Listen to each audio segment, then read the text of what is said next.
Ladies and gentlemen of the FTP audience, I would like to welcome you to Milestone Day. This is a milestone in the FTP podcast, but seriously, this is a big time. We've gone 10 shows. There's no turning back now. We're finally getting rolling, finding a groove, getting things rolling. Like I said, full steam ahead, all from here. We'll talk the Diddy situation with his son. Kettlebells? Come on, we're getting crazy now. I'll mention a little bit about Marc Gasol. They're talking about his possible free agent plans and one team that they're saying he's possibly canceled out.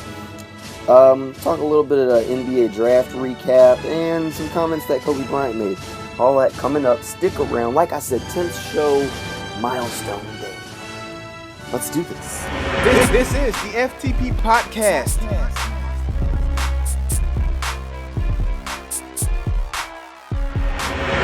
All right. We got ourselves a battle. The battle of the ages. Diddy versus Alisy. You know, I think everybody at this point's probably heard most of the situation. Diddy got into it with one of the coaches over at UCLA where his son's on scholarship. And the first question that everyone wants to ask, well, did Diddy overstep his boundaries? Yes. If any other parent went out there and got into it with a coach like that, and it's not necessarily getting into it because, you know, it's understandable. Parents are normally passionate, especially parents of successful athletes like that are normally pretty passionate about where their kids go, and, you know, they want them to succeed because that's what they want. So they're trying to support them. But a kettlebell? Really? A kettlebell, though? We getting kind of crazy. I'm starting to think, we haven't done Idiot of the Week in a couple of weeks, and I'm starting to think that maybe, just maybe, this will qualify Diddy for those Idiot of the Week honors.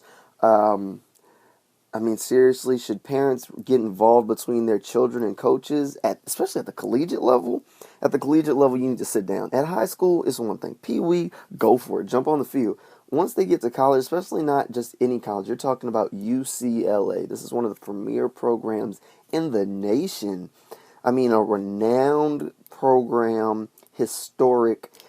And I know Diddy thinks he knows a lot, and I'm sure, and I know he's very knowledgeable about a lot of things. He's made a lot of money, so there's no doubt that he's quite an intelligent person. But when it comes to football and how to coach a team or how to handle it, short of this coach, putting his hands on his son, I don't want to see Diddy attacking him with no kettlebell. And even then, his son is old enough to handle that situation for himself. Like at some point, as a parent, especially as a parent of a young man, you got to let them learn to handle situations on their own. I think that's part of growing up. That's especially part of being a man. So I think Diddy was completely out of line. I think the kettlebell was completely crazy. Come on. And former Bruins coach, just a side note here, Rick Neuheisel said Diddy's stardom played a factor in recruiting his son Justin. I think that's a given. Come on, you bring in a guy like that, all eyes are headed that way. Even if the kid doesn't play, everyone's looking to see if he does play. I think that's the same principle behind guys whose dad, like Michael Jordan's sons when they were in college. They got recruited and put on teams, not saying that they weren't talented, but all eyes were on them to see if they could succeed. And no, Diddy wasn't some star or superstar in the NFL or anything like that, but it's the same principle because he commands such a spotlight. He is a public figure. He's going to get an opportunity, and people understand that publicity, as long as he's not getting into it off the field, this is good publicity for the school. It gets some extra eyes, gets some extra attention, and brings money to the program, most importantly. Even if this kid never plays a down, never plays a single down, he will have brought money and eyes to that program. Think about it. And then on the off chance he becomes a star and goes off and becomes this big, huge NFL superstar, you're thinking, okay, he loved his time in college. His dad's Diddy, who has bucket loads of money. He could throw a bucket our way, maybe we can build, do something. And then you've got this extra publicity just because of that. So I think it's risk and reward. And it's also a mitigated risk because you understand that regardless, you're going to get eyes on you. Let's put it this way. If you were recruiting Diddy's son versus just some other prospect, any other prospect, if they're on the same playing field, they have the exact same level of capability, and you as a coach look at them as the exact same player and say they both have about the same opportunity to become a starter and the same percentage chance to become a star. Which one are you going to take? You're going to take the kid that, nobody really knows who he is except for, true hardcore recruiting fanatics, or are you going to take the kid that everyone knows who he is because of his father? Are you going to take the kid that if he never plays a down for you, while he may have an awesome GPA in the classroom and bring your team GPA up, he won't make any money for your program? Or are you going to take the kid that if he never plays it down for you, he still brought eyes to your program? He still brought clicks and hits to your website because people are checking just to see where he's at on the depth chart, how he's doing in camp. You've got extra media coverage because people want to give an update on, how he's doing in camp. Is he playing? Is he even competing for a starting job? What's his attitude like? These are all things. So I think that gives him the edge, and especially in today's day and age, because like I said, while the risk is the same for them to become great players, he's going to be able to impact your program regardless of play on the field. That's what makes him. So I 100% agree. His father, I guess, stardom based on his father definitely played a role in his recruiting. It definitely did. Hands down. Not to say that he's not a great player and didn't deserve it, but it still played a part. That's just plain and simple, straight to the point, cut and dry. All right. We'll take a quick break. We'll come back. We'll talk a little NBA draft, a little bit of NBA free agency that's coming up, and we'll keep rolling on with the show. Remember, milestone day. Stick with it. You've been around for 10. Stay with us for 100 more. Let's do this. This is the FTP Podcast.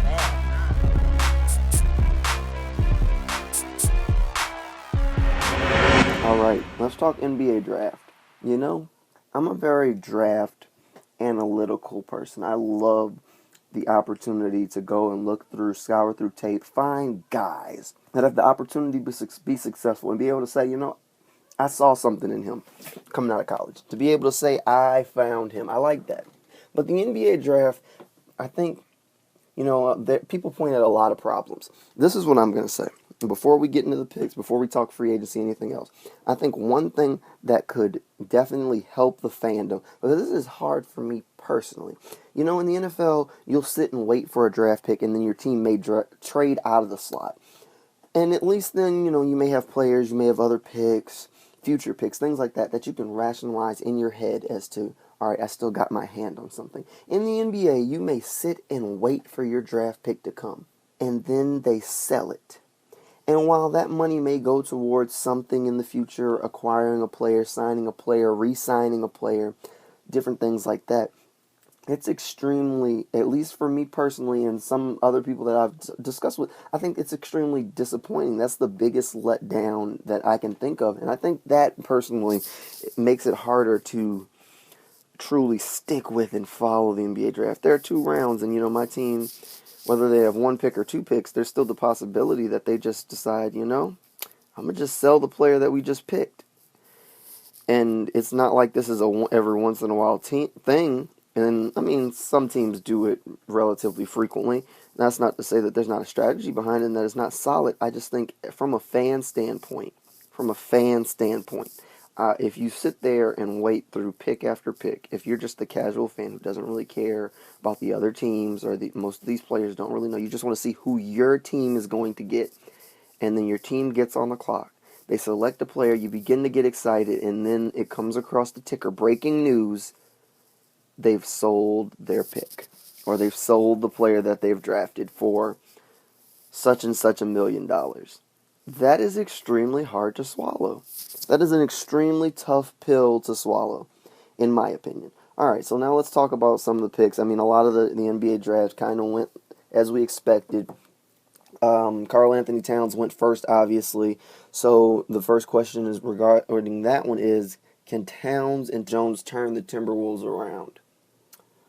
Well, I think the quick answer to that is probably not immediately. Can they eventually in the future? Sure. Do they have some solid players and positions to help that team be successful? Of course.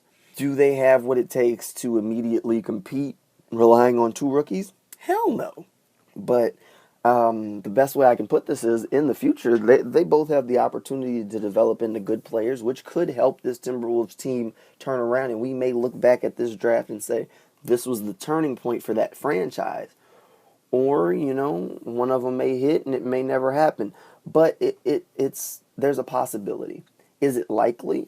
that these are the two to turn around the Timberwolves. I think they have all the talent and the possibility to do it.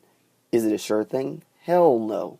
I mean, seriously, I think for a lot of teams, it comes down to more than talent. I think it comes back to environment. It comes back to a mindset. You look at programs across sports that have a losing history, and it takes something drastic, someone drastic, to come in and change the culture of an organization, because culture can become toxic if you're surrounded by guys that halfway do things, if you're surrounded by people who think just good enough is enough.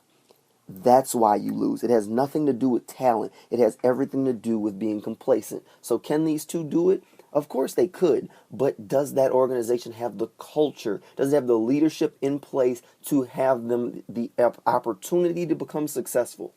I question that right now, and I'm questioning that in the future. And I think it's going to be tough for them to do it, but do I think that it's possible? Sure, why the hell not? All right, they had a lot of people upset about the Knicks pick, and everyone wants to say, did they blow it? And that's a tough question. For me, personally, I'm gonna take a second and I'm not gonna talk about the player. I'm gonna talk entirely about the man who made the selection, Phil Jackson. And for me, I'm going to say that, people are upset about how their season went last year, his first year in that position. I'm going to say that Phil has my faith. I'm going to believe that Phil has been around the game long enough for me to give him the opportunity for this kid to fall on his face. Is there visible talent? Is he very talented with the basketball? Yes, of course. Was he necessarily the top player on everyone's board? No. But does he have to be the top player on everyone's board? No. It only takes one person to believe in one guy for him to look like a genius in 3 years. That's all it takes. So for now, I'm going to believe that Phil Jackson knows a hell of a lot more about basketball than me. He knows a hell of a lot more about basketball than you. And he knows a hell of a lot more about basketball than the majority of people on this planet. So if he believes in this selection, I'm going to believe in him and give him the opportunity. Now, that may bite me because someone's going to say, oh, later down the road, I'm going to jump down some coach's throat for some decision he made. And you're going to say, well, you believed in Phil because you said he knew more about you then. But for me, it's different. Phil has the rings to prove it. And normally, when coaches have the rings to prove it, I'm going to give them the benefit of the doubt until it is proven that ain't no way around it. Plain and simple. Let me put it that way. Can I get that sample played? Can I get the ain't no way around it? All right. Let's see what else we got. I wanted to mention Marc Gasol. He's going to be becoming a free agent, and he's kind of keeping his option open. People are saying that he's going to go back to Memphis, and he basically the rumor is that he's going to take LA off his list. He doesn't want to be a Laker because of what happened with Paul's last few years with the organization. And, that's understandable. Paul did have some turmoil over his last few years there. But Mark also had some history with them as well. I mean, honestly, they're the team that drafted him. So I can understand, they wanted to make a play for him. He's one of the better centers in the league. But at the same time, outside of this being Los Angeles, what do they really have to offer him? Like, clearly they want to get a center because all the trade rumors keep swirling that they're going after DeMarcus Cousins. Great, fine, good player. But does that mean that he's going to turn your franchise around? Not necessarily. I mean, let's look at this plain and simple. If I'm Marc Gasol, besides the fact that they drafted me and traded me, whatever. I'm not even going to comment on that, even though personally I'd feel a little salty. You didn't want me then. Why you want me now? Back then you didn't want me. Now I'm hot. You all on me. I don't play that. So that's just me personally. But let's look at this from Marc Gasol's standpoint. Right now, the Lakers have one true bona fide playmaker in Kobe Bryant. He's on his last leg. He's had injuries. Who knows how much longer he will even play. Let's be serious. So, especially with the environment in today's day and age with everyone wanting to team up with someone else, why the hell would he go to LA? He wouldn't. That's why this isn't a surprise. I don't think it has anything to do with Paul. I think it has everything to do with the organization. There's a lack of talent. Plain and simple. You want to get a high caliber guy, And you can't, you want to get a high caliber guy, but you can't offer him the high caliber opportunity. There are going to be teams that can come calling with better rosters that can offer him the same amount of money. And they don't have history with his family. So plain and simple, there you go. All right, let's stick with the Lakers. Kobe made some comments about not being a quote-unquote great friend. He said, friends come and go, but banners hang forever. Now, there's a lot to be made about Kobe's personality. His thing as a teammate, he had a relationship with Smush Parker where he used to make him change in the janitorial closet because he wanted him to know what his future was. I think Kobe, he can be an ass.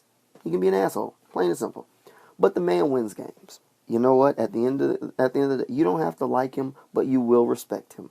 You don't have to be friends with him. You don't have to be buddy, but you understand when you see greatness. I've never been a huge Kobe Bryant fan. Personally, I've had a hatred for the Lakers for a long, deep-seated hatred for them. I was a huge Trailblazers fan back in the day when they were going back and forth with the Lakers in the playoffs year in and year out. I used to root for the Trailblazers hard, and I still do. I'm a huge Damian Lillard fan. Check the old episodes. Called him before he got in the league. Just saying, to build up a little credibility with you. But, like I said, I've never been a huge Kobe fan. But at the end of the day, you have to respect him. In the fourth quarter, game on the line, if I'm down by 10 points with only a couple of minutes to go, I can't think of one player that I would rather have on my team, one player that I'd rather put the ball in his hands than Kobe Bryant. Plain and simple. Especially when he was in his prime, but even now, his game, it's like he elevates his game to a whole nother level in crunch time. He understands that it's do or die. It's him or them, and every time he chooses himself. And I think he dictates that in practice as well with his teammates. He always chooses himself.